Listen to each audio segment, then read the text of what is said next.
BJP. സർക്കാർ ഭൂരിപക്ഷം തെളിയിക്കണമെന്നാവശ്യപ്പെട്ട് ജെ.ജെ.പി. അധ്യക്ഷൻ ദുഷ്യന്ത് ചൗട്ടാല ഗവർണർക്ക് കത്തയച്ചു.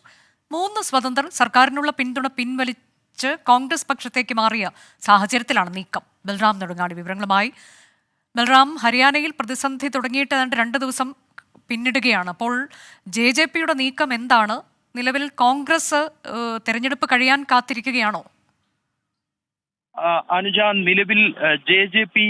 ഈ സ്വതന്ത്രർ സർക്കാരിനുള്ള പിന്തുണ പിൻവലിച്ച് കോൺഗ്രസിനെ പിന്തുണയ്ക്കും എന്ന് പ്രഖ്യാപിച്ചതിന് തൊട്ടു പിന്നാലെ തന്നെ ജെ.ജെ.പി. കോൺഗ്രസ് അവിശ്വാസ പ്രമേയം അവതരിപ്പിച്ചാൽ കൊണ്ടുവന്നാൽ അതിനെ പിന്തുണയ്ക്കും എന്ന് വ്യക്തമാക്കിയിട്ടുണ്ട്. എന്നാൽ കോൺഗ്രസ് ആവശ്യപ്പെട്ടത് ആദ്യം ജെ.ജെ.പി. തന്നെ ഗവർണറെ കണ്ട് തങ്ങളുടെ 10 MLA-മാരുടെയും പിന്തുണ സർക്കാരിനില്ല, സർക്കാരിന് നിലവിൽ ഭൂരിപക്ഷമില്ല എന്ന് അറിയിക്കട്ടെ എന്ന നിലപാടാണ് എടുത്തിരിക്കുന്നത്. പൂർണ്ണമായും ജെ.ജെ.പിയെ വിശ്വാസത്തിലെടുക്കാൻ കോൺഗ്രസ് തയ്യാറായിട്ടില്ല.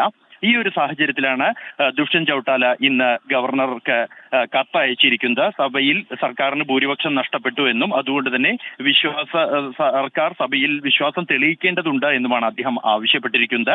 തൊട്ടു പിന്നാലെ അല്പസമയം മുമ്പ് പ്രതിപക്ഷ നേതാവ് ഭൂപേന്ദർ സിംഗ് ഹൂഡയും ഗവർണറുമായി കൂടിക്കാഴ്ചയ്ക്ക് സമയം തേടിക്കൊണ്ട് കത്ത് നൽകിയിട്ടുണ്ട്. ഈ മാസം 10-ന് ഗവർണറുമായി കൂടിക്കാഴ്ചയ്ക്ക് സമയം അനുവദിക്കണമെന്നും സംസ്ഥാനത്തെ നിലവിലുള്ള രാഷ്ട്രീയ സാഹചര്യങ്ങളെക്കുറിച്ച് ചർച്ച ചെയ്യുന്നതിന് വേണ്ടിയാണ് ഈ കൂടിക്കാഴ്ച എന്നുമാണ് അദ്ദേഹത്തിന്റെ കത്തിൽ വ്യക്തമാക്കുന്നത്. നിലവിൽ കോൺഗ്രസിന് ലോക്സഭാ തിരഞ്ഞെടുപ്പിന് മുമ്പ് സർക്കാരിനെ അട്ടിമറിക്കാനുള്ള കോൺഗ്രസ് ഉദ്ദേശിക്കുന്നില്ല എന്നാണ് കോൺഗ്രസ് വൃത്തങ്ങളിൽ നിന്നും ലഭിക്കുന്ന സൂചന. കാരണം ഈ ജെ.ജെ.പിയുടെ 3 വിമതരുടെ പിന്തുണ ബി.ജെ.പിക്കുണ്ട്. അത് വോട്ടെടുപ്പുണ്ടായാൽ ആ പിന്തുണ അവർക്ക് ലഭിച്ചേക്കും. ഒപ്പം തന്നെ ഈ ജെ.ജെ.പി. ഈ വിമതർക്കെതിരെ നടപടിയെടുക്കുകയാണെങ്കിലും കേവല സഭയുടെ ആകെ അംഗസംഖ്യ കുറയുകയും അതോടെ 43 എന്ന കേവല ഭൂരിപക്ഷത്തിന് ആവശ്യമായ സംഖ്യ ബി.ജെ.പി. സർക്കാരിന് ഉണ്ടാവുകയും ചെയ്യുമെന്നാണ് നിലവിൽ കണക്കാക്കുന്നത്. അതിൽ നിന്നും വ്യത്യസ്തമായി കൂടുതൽ അംഗങ്ങളുടെ പിന്തുണയുണ്ടെങ്കിൽ മാത്രം തന്നെ അത്തരത്തിലൊരു നീക്കം കോൺഗ്രസിന് നടത്താൻ കഴിയൂ. കൂടാതെ കഴിഞ്ഞ മാർച്ച് 13-നാണ് അവിശ്വാസ പ്രമേയം ബി.ജെ.പി. സർക്കാർ അതിജീവിച്ചത്.